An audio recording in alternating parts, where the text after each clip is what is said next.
nee naa leen fii la lépp di leere barke alxuraanu karim yi kor joor ak joor càmbañal di ngeer ndaw saa ngi nii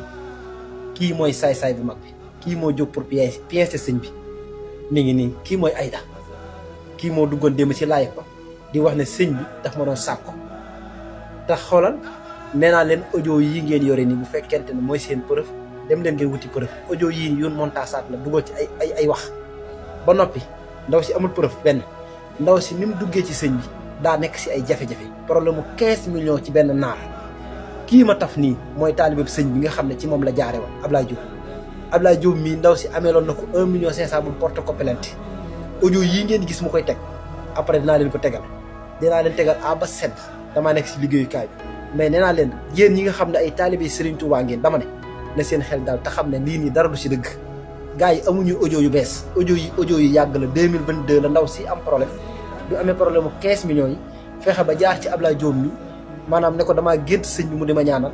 Ablaye Diop mi boole koog sëñ bi si gàttal mu dem ci kër sëñ bi dem ba minanteeg sëñ bi dem ba minanteeg soxna sëñ bi yaa ngi dégg fexe ba xam ne nag sëñ bi xam na ko mu xamal ko ne ko dama am problème mu 15 millions ndaw si jàpp nañ ko ba tëj ko dañ koy doog a tëj léegi nag mu war a fay 15 millions yi léegi mu ne sëñ bi da nga koy fay wa ilaa ma wax ne da nga ma doon sàkku parce que damaa nekkaat sa kër amoon nga problème bu mel nii daaw soo ma faylut 15 millions yi damay génnaat ci internet bi wax ne yow da nga ma doon sàkku nii la action bi demee danaa leen ko tënk lépp benn par benn maa ngi déggante ki ma war a dégganteel wax na ma lépp te du yàgg ba mu génn moom comme la mu defoon bu njëkk nga xam ne moom moo defoon daa génn dindi kaalaam dikk toog si suuf ne jéggulu naa lii suñu borom jéggulu naa ko sëñ Touba jéggulu naa ko taalibe bi yëpp